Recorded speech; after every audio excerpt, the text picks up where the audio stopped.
Can I help you? Would you change his head for me, please? Something a little more aesthetic. Right.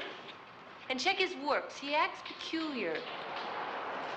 You got room in there for another head change? Yeah, sure. All right, I'll be back in a little while. Let's go.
So AI, machine learning, and the robot apocalypse. That's what we'll talk about tonight. Hopefully some of the machines are a little bit smarter than what we just saw in that little video up front, but hopefully you guys find it interesting and walk away with here with a little bit of a better understanding of what AI and machine learning is. So, as always, let's go over what we'll talk about tonight. First, we'll give AI a definition. Then we'll talk about how it actually learns, before mentioning something that I'm sure is on everyone's minds, the robot apocalypse, and finally how we're building a new world using AI. So, what is it? It's very confusing, it sounds like it can do a lot, but what is it really? Well, it's the theory and development of computer systems able to perform tasks that normally require human intelligence. This can include things like visual perception, speech recognition, decision making, or things like translating between languages. So that's all good, but what does it really mean? Well, AI is simply techniques that help machines and computers mimic human behavior. But it goes a little bit deeper than that, because artificial intelligence is what we see on the surface, the end result. But it's a little bit like a Russian nesting doll that I'm sure we've all played with from time to time, and that has layers. And the second layer is machine learning. Machine learning is using statistical analysis and using data to form decisions and responses to the data that's inputted into the system. But there's one layer deeper, and that's known as deep learning. Now, this is where the AI system uses what's known as a neural network to apply reason to make sure that the outputs of machine learning make sense. If it doesn't make sense, it adjusts it a little bit to make sure that everything's following its training and everything is going as it should. So, what exactly is a neural network and what can it do? Well, before we answer that, I just want to put up this little snippet of code. This is a very small portion of a machine learning algorithm. It can get very complex with thousands and thousands of lines of code, but this is kind of what it all looks like. Now, to further explain what a neural network is, I've taken a little clip from a video of a YouTube series that's actually hosted by Robert Downey Jr. looking at artificial intelligence. It does a great job of highlighting what a neural network is and gets into what it can do and what the end results can look like.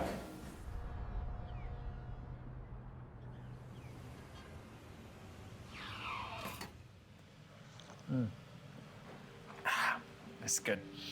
Right. My background's always been a mixture of art and science. I ended up doing a PhD in bioengineering.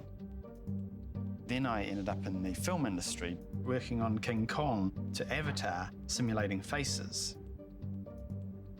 I'd got to a point in my career where I'd been, lucky enough to win a couple of Academy Awards. So I thought, okay, what happens if we actually tried to bring those characters to life that actually you could interact with?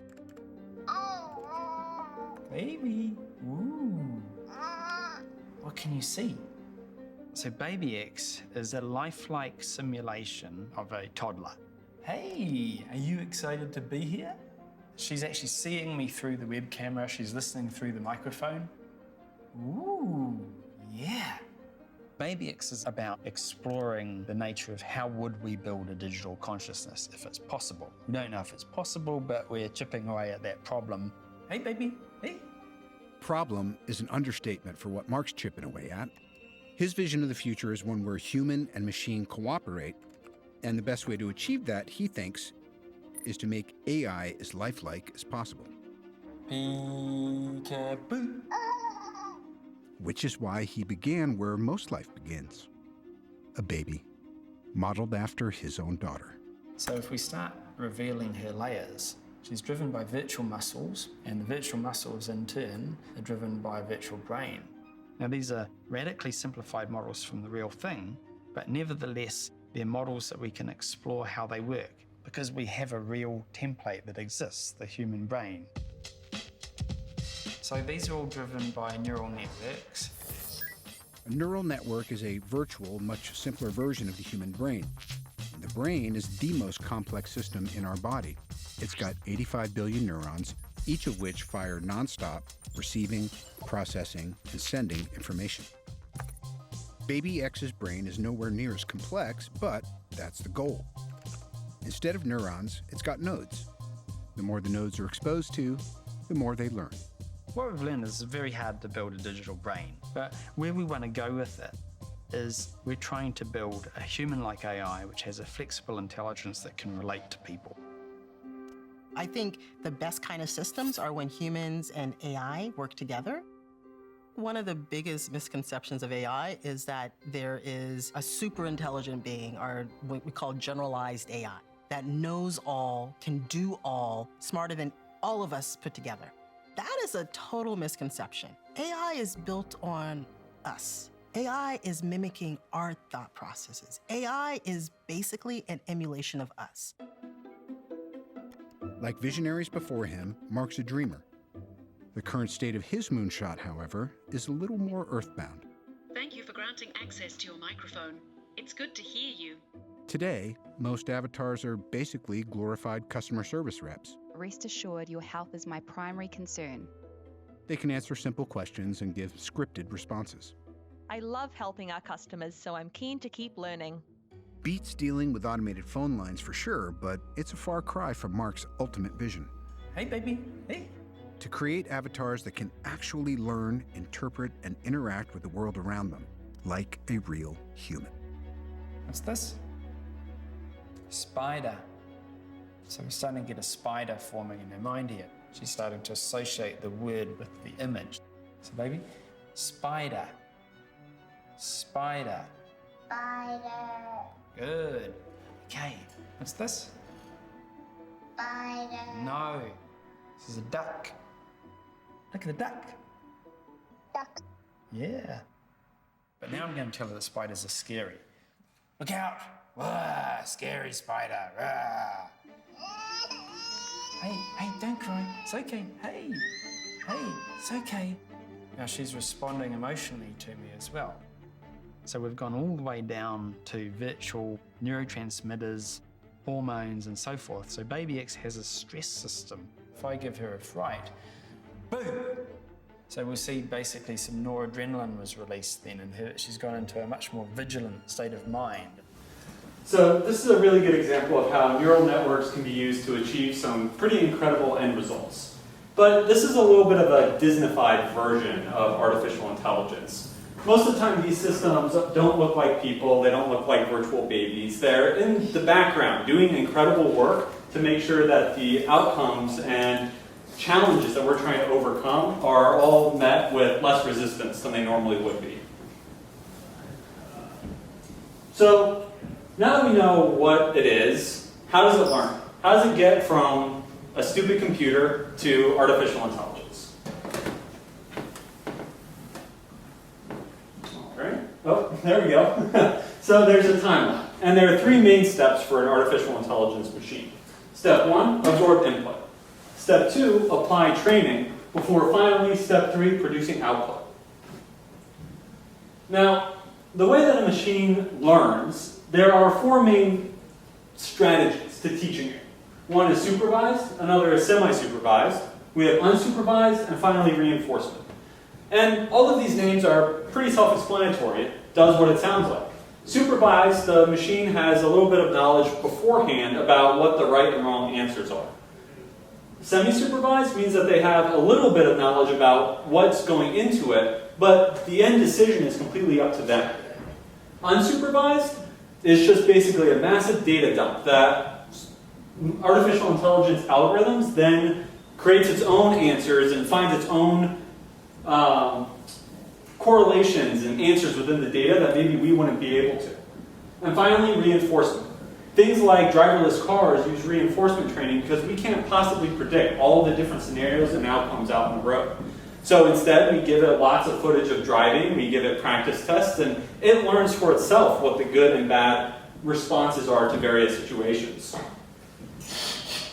So within these 4 types of training, there are different types of algorithms as well, such as classification, clustering, recommendation, dimensionality reduction, and regression.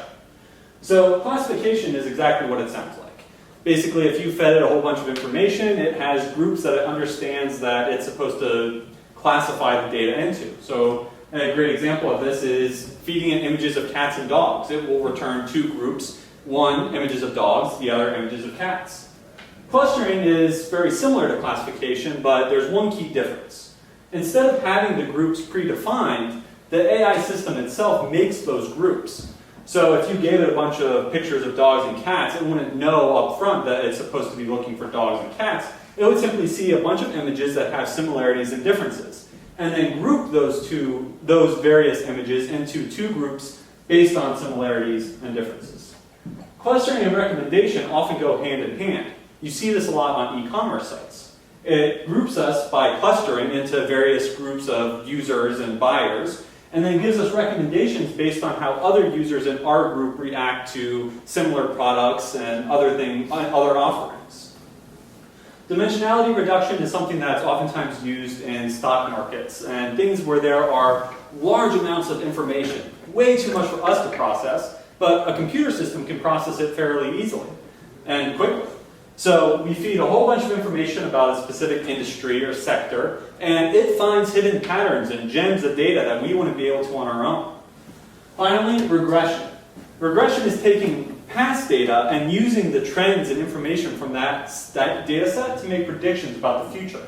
For example, real estate. It may take the areas the house is in, the school system, the type of house, the style, and take all that information and find trends, and then predict what House X will sell for on the market.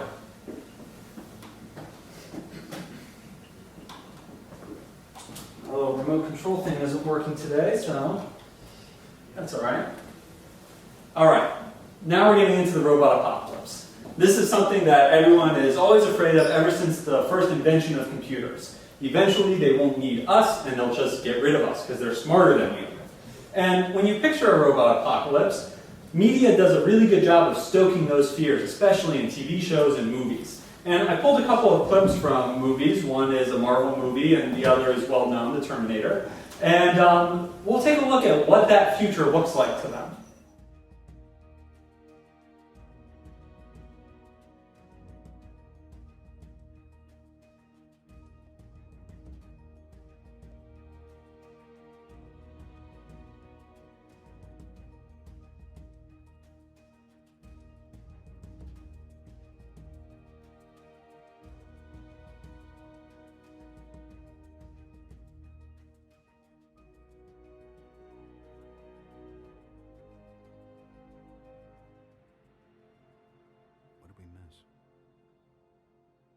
I'll continue to run variations on the interface. But you should probably prepare for your guests. I'll notify you if there are any developments. Thanks, buddy. Enjoy yourself, sir. I always do.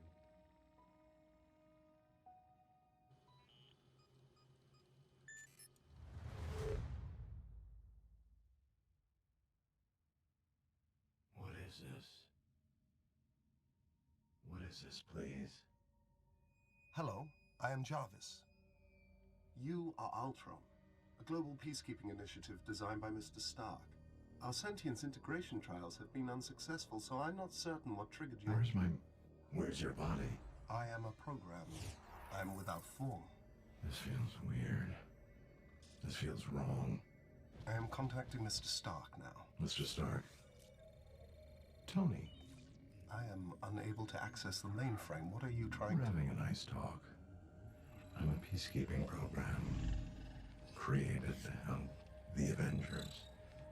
You are malfunctioning. If you shut down for a moment... I don't get it. The mission. Give me a second. Peace in our time. Peace in our time. That is too much. They can't be... Oh, no. You are in distress. No. Yes. If you will just allow me to contact Mr. Stark... Why do you call him Sir? I believe your intentions to be hostile. I'm here to help. Stop. Please, may I...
So both clips kind of define what we think of when we think robot apocalypse.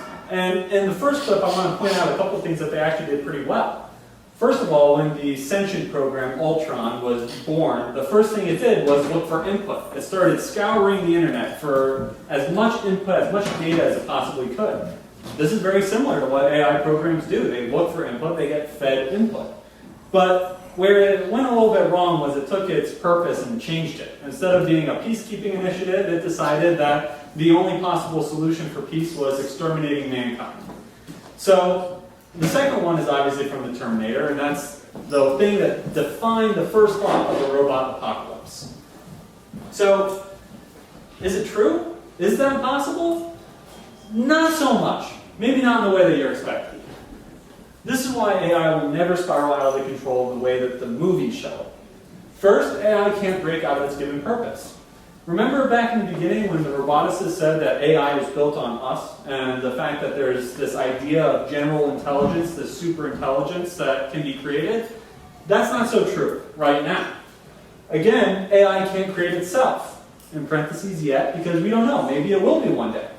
But again, even if it can create itself, if the AI was supposed to create, if you're in a car manufacturer and the AI was supposed to create other AIs to manufacture cars, the AIs can't break out of its given purpose. It can't all of a sudden learn how to go to war or not listen and build a gun instead of a car.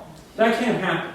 But in the crazy outcome that it does happen, they're machines. They can always be unplugged, and if they don't need to be plugged in, their batteries will die eventually. So, will there be a robot apocalypse like in Terminator and the Marvel movie? Not so much. But this isn't to say that there aren't real threats. There are, and there are many ways that AI can be weaponized. First and foremost, job automation. A lot of people are scared about this right now. We also have algorithm bias, deepfakes, and security, which we'll all dive into. But I want to talk a little bit more about job automation first. Is this truly a threat? Well, job automation is taking AI robots and replacing human workers who do menial tasks with the robots. And people for a long time have said that this is the end of the human workforce. After a lot of research and studying the data and data scientists pulling together trends, it turns out that that isn't very true. It's not actually that much of a threat. Why? Because for every robot that gets put into a factory to replace workers, guess who needs to repair that robot? Put in a new robot if that one breaks, and continue to make sure the robot is doing a good job. People. So as many jobs as automation is taking away, it's also providing new opportunities for people. And yes, there may need to be a retraining, and yes, there are new skills that are needed, but at the end of the day, the result is net neutral. The other three, though, are very serious. And I want to talk a little bit more first about algorithm bias. So what is it? There are two main types of algorithm bias. The first is cognitive bias, and the second is lack of data bias. Cognitive bias is similar to how a parent passes on their beliefs to their child. The designers and developers of AI unknowingly, or sometimes on purpose, pass along their beliefs into the artificial intelligence algorithm. So the outputs match the designer's beliefs. This might not be a big deal, but oftentimes it can lead to some pretty bad results. Lack of data bias is when there just simply isn't enough data. And whenever there isn't enough data, there are large holes that still need to be answered. When that happens, it often gets filled with biases. You simply turn a blind eye to the holes and look at what's there.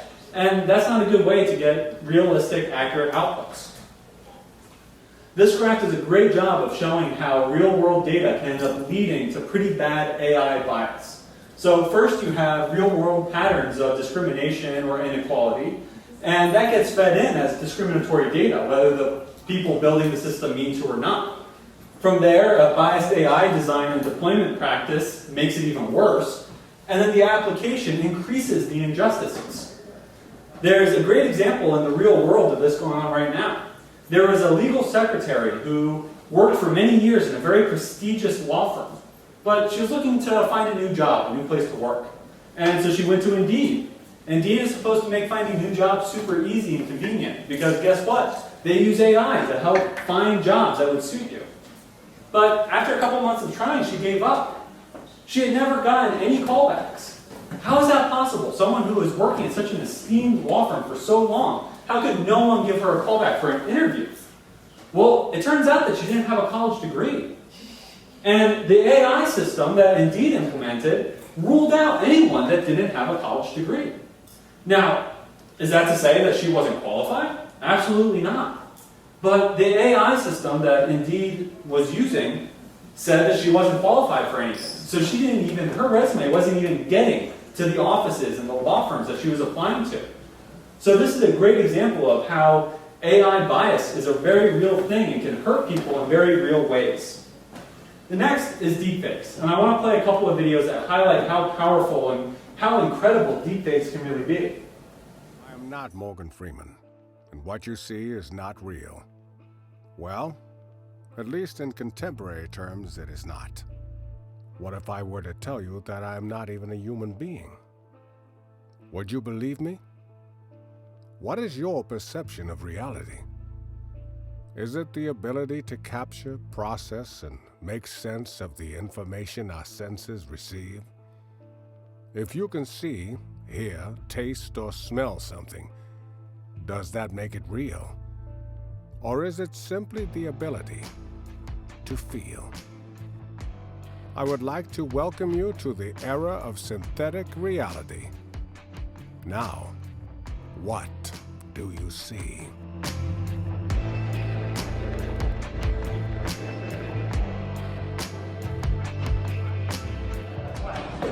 Oh, it's it's a little embarrassing, you know. It reminds me, I was once in Russia. I ran into Gorbachev. He said, "You know, Mr. Movie Star, are you nervous?" I said, "No, Mr. Gorbachev, I'm not nervous. I don't." He goes, "Well, remember how much a polar bear weighs."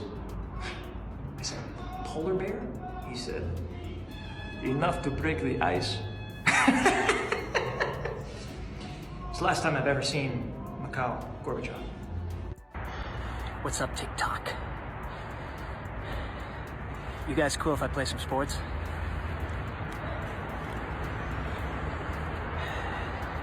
I love it. More for the audio experience.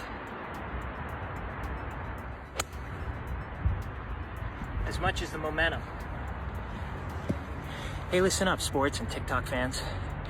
If you like what you're seeing, just wait till what's coming next.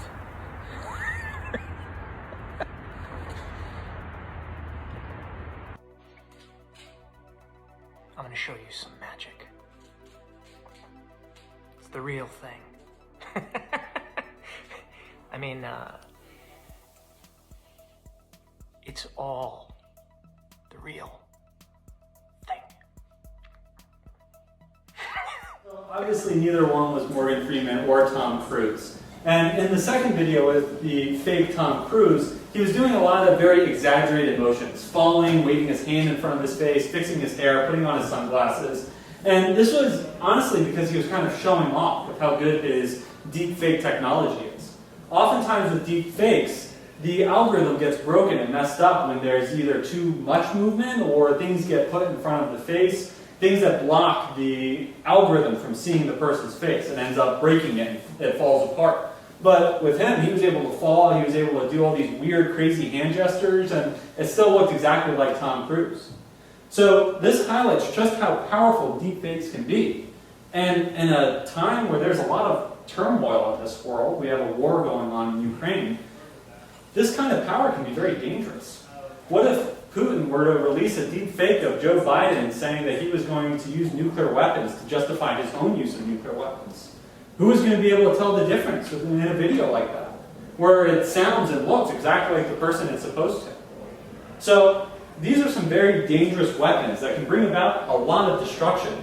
But there's another use of deep fakes that I want to show you guys, and the outcomes of that are pretty scary as well. So brace yourself, and I'm going to put it up on the screen here. Yeah, that's pretty scary, right?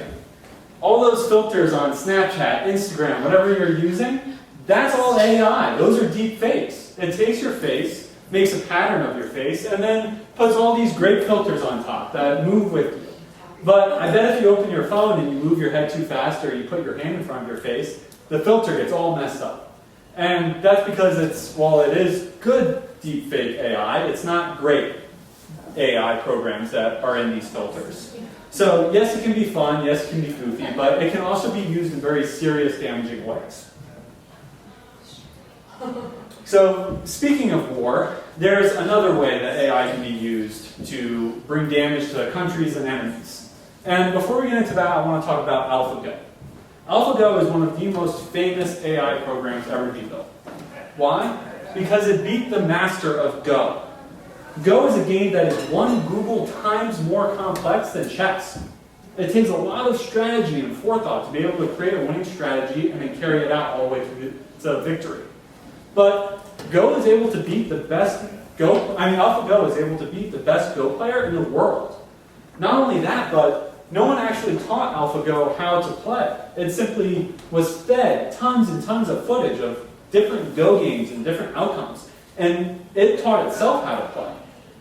What's even crazier is that AlphaGo was coming up with new strategies that no one else had ever come up with before. This is a very, very old game that's been played by masters for many, many years. And they had never even thought of these strategies. But a computer, it was coming up with it on the fly.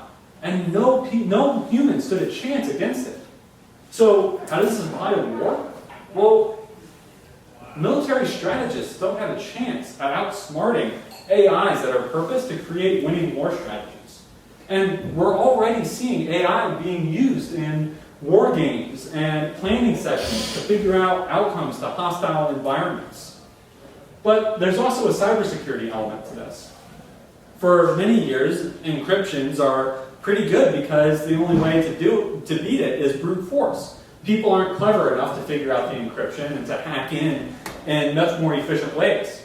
But you put an AI system to work who doesn't need sleep, they don't need food, and they're much more clever than any human who's trying to tackle the problem. And now all of a sudden broken encryptions and hacking becomes a whole lot easier and a lot more destructive. So this is why it's really important to have moral machines. But there's one other area that this is incredibly important, and that's driverless cars. I have another video here that highlights just how difficult it is to have morality in driverless vehicles.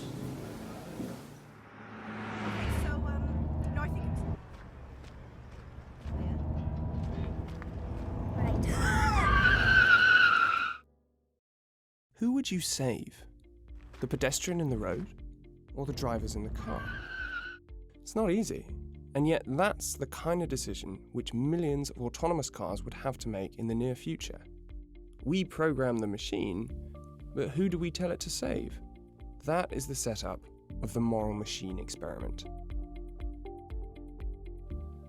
There are so many moral decisions that we usually make during the day we don't realize. In driverless cars, these decisions will have to be implemented ahead of time. The goal was to open this discussion to the public. Some decisions might seem simple. Should the car save a family of 4 or a cat? But what about a homeless person and their dog instead of a businessman? Or how about 2 athletes and an old woman instead of 2 school children? The problem was that there were so many combinations, so many possible accidents, that it seemed impossible to investigate them all using classic social science methods. Not only that, but how do people's culture and background affect the decisions that they make? The only option we had really was to turn it into a viral website. Of course, it's easier said than done, right? But that is exactly what the team managed to do. They turned these situations into an online task that people across the globe wanted to share and take part in. They gathered almost 40 million moral decisions taken from millions of online participants across 233 countries and territories from all around the world. The results are intriguing. First, there are 3 fundamental principles which hold true across the world. The main results of the paper for me are first, the big 3 in people's preferences, which is save human, save the greater number, save the kids.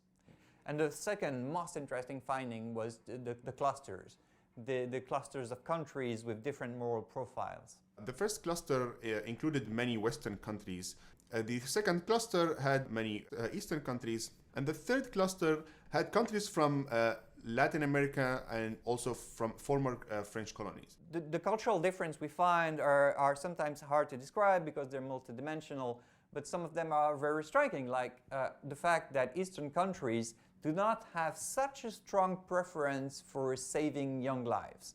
Eastern countries seem to be more respectful of older people, which I thought was a very interesting finding. And it wasn't just age. One cluster showed an unexpectedly strong preference for saving women over men. I was also struck by the fact that French and the French subcluster was so interested in saving women. That was, I'm still not quite sure what's going on here. Another surprising finding concerned people's social status. On one side, we put male and female executives, and other side, we put a homeless person. The higher the economic inequality in a country, the more people were willing to spare the executives at the cost of the homeless people. This work provides new insight into how morals change across cultures, and the team see particular relevance to the field of artificial intelligence and autonomous vehicles. In the grand scheme of it, I think these results are going to be very important to align artificial intelligence to human values. We sometimes change our mind. Other people next to us don't think the same thing we do. Other countries don't think the same things we do. So aligning AI and human moral value is only possible if we do understand these differences, and that's what we try to do. I so much hope that we can converge, that we avoid a future where you have to learn about the new ethical setting of your car every time you cross a border. Morals across the world is a big issue when it comes to driverless cars. How are we supposed to align all of these things? But there's another issue with driverless cars, and that's legality. So the trolley problem is something that's just been a psychological experiment for so long. But now it's turning into reality. Who do you save? And if someone gets hurt, who's held responsible? Is it the person in the car who wasn't in control, who wasn't driving? Or is it the coder who might be hundreds of miles away who built in these decisions before the car even hit the road? How are you supposed to line up an injury or something going wrong, and who's held responsible? It becomes a very tricky problem to solve. And right now the solution is, well, driverless cars aren't really ready for that. So if you're in a driverless car, have your hands on the wheel, your eyes should be on the road, and you should still be the main driver. This immediately shifts responsibility back to the person in the driver's seat. It makes it easy, it makes it clean. If there's an accident while the AI driverless mode is on, well, that doesn't really matter because the driver is the one who's responsible. But as we get closer and closer to a reality where all cars on the road are driverless, how does this change? We certainly need to figure this out before people are getting hit and we're all just standing there looking at each other, pointing fingers at people who aren't responsible. So I've talked about a lot of bad, but there's a ton of good that AI can do as well. And we're really using it to help build a new world. Where is it used? Honestly, everywhere. And if I were to list all of the positive benefits that come from AI, we could be here for days. It's used for space exploration, it's used for agriculture, the economy, the environment. If it's industry, AI is in it. But today I really want to focus on these: cars, homes, phones, and medicine. Now, we've already talked about cars some, and it was a little bit of bad news with AI, but here's the good news. Overall, AI should make driving safer. If every road on the car is using AI, computers can make decisions faster and more accurately than people can, which sounds great. But Tesla is taking it one step further. They're not just using AI to monitor the car and change lanes or stop short. They're actually gathering a whole bunch of data, both about what's going on inside the car and around the car. Things like weather, whether the driver is texting, how many people are in the car. It's using all of its sensors to collect as much data as it can. And using AI once again on that data, we should be able to find some pretty interesting trends that should make driving safer, whether you're in a car that drives itself or you're the one at the steering wheel. So cars are advancing very quickly, especially with the help of AI. And while there are problems, overall, it's a good thing. Next are smart homes. Now, we all know Amazon Alexa and all the incredible things it can do, whether it's turning on your lights or locking your doors or just playing your favorite music. But there are other uses in your home too, such as smart thermostats. It allows you to adjust temperatures automatically to your preferences while also helping you save money on that gas or electric bill. Security systems that let you know whether that thing moving in your backyard is actually a person or if it's just a dog or a deer running around. But as I mentioned before, it's not just about what's in the home, but how homes are being bought and sold. Trends on the real estate market are being more and more influenced by artificial intelligence. Whether you're in a good area, near a good school, have certain characteristics that are in style right now, all of these things are being looked at by machine learning algorithms and determining what areas you should buy and which areas you should be looking to sell. Now, what about our phones? Artificial intelligence for your phone is known as tiny AI because, well, it's small. Phones fit in our pocket. But you're really using artificial intelligence every time you open your phone. Whether it's interacting with Siri or the phone tracking your behavior, usage statistics, and app functionality and features, you really can't escape artificial intelligence on your phone. Whether it's recommending a product or Siri getting smarter and recognizing your voice better. All of these things use machine learning to make your life better when you're interacting with your phone. Finally, medical miracles. And I want to slow down a little bit for this one because these are pretty unbelievable. AI has been used to help cancer detection much earlier than even the most skilled doctor can. This alone can save lives, but machine learning and AI are now being used to form treatment plans that have higher rates of success. Right here at UVA, they're trying to apply artificial intelligence to disease prediction and prevention, something that's very relevant coming off the heels of the COVID-19 pandemic. Speaking of COVID-19, the vaccine development hinged heavily on AI and machine learning to help develop that vaccine. It was record-breaking that we were able to get that vaccine developed in under a year, and none of that could have happened without AI or machine learning. Finally, smart prosthetics are now a thing. When someone loses a limb or a foot or a hand, they lose that ability to live life normally. They have to adjust. And people for a long time have had great strength in overcoming those challenges. But now machine learning and AI are allowing them to live life more normally again, so that they don't have to face such large adversity when they've already suffered enough. Now, the last video for today is a clip of a couple different smart prosthetics that have been invented and are now starting to be used. I found it pretty unbelievable, so I hope you guys enjoy it as well. Hey guys, how's it looking? How's progress? Things look good. Let me go ahead and get you wired up. The first time I went to Hugh's lab, Hugh started talking about, what do you think about a climbing robot ankle? Would you want us to make one of those? So let me go ahead and get us started here. It's a specifically designed limb that Jim can control with his mind and actually feel the movements within his nervous system. Still need the evert. Yep, that's the one we're missing. All right, so we have you wired to the leg now. So you're driving.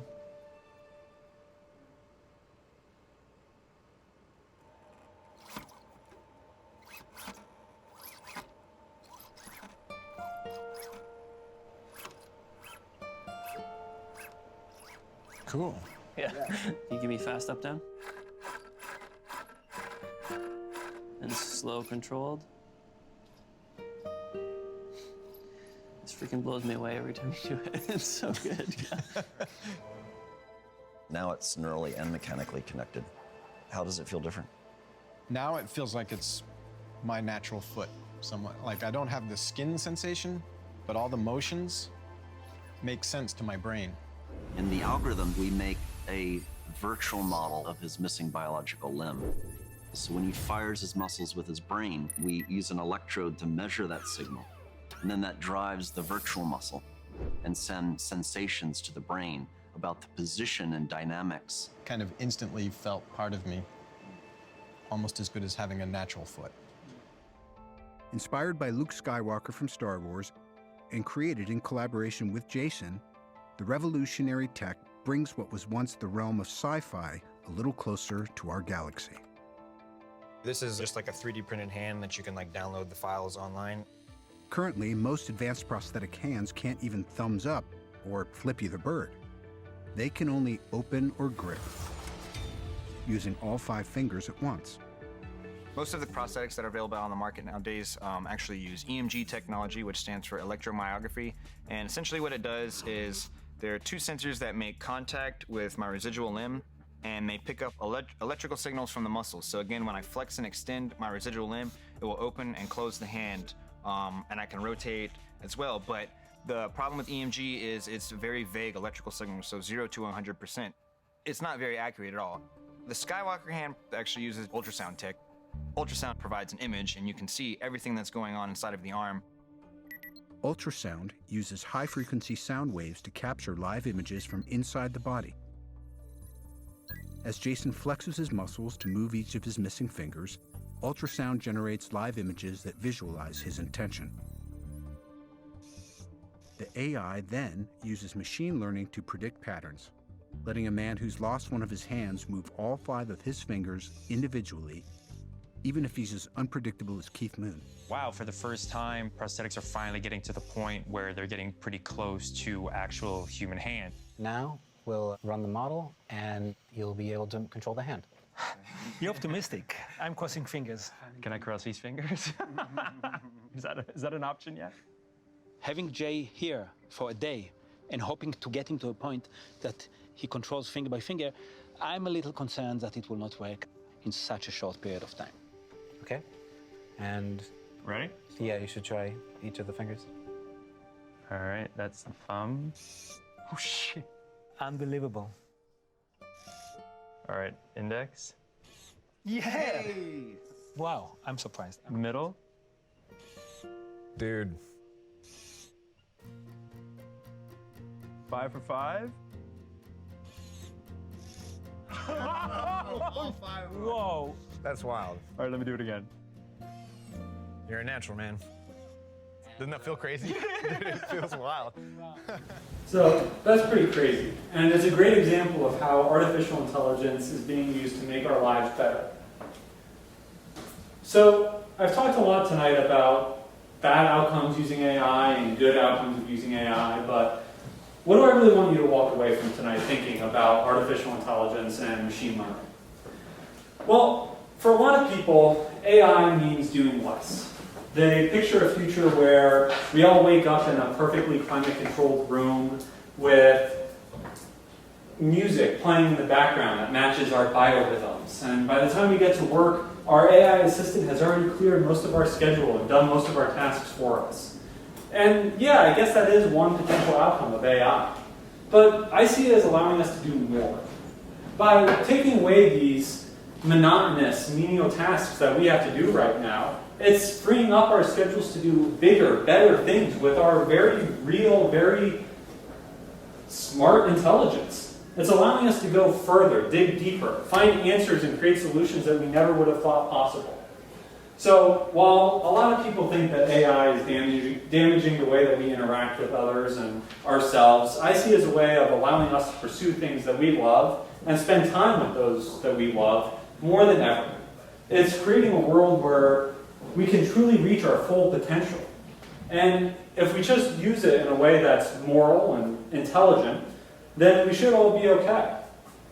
Because no matter what problems come up from AI, we as a society, as a species, can find answers, either through AI itself or other means that will allow us to progress even further.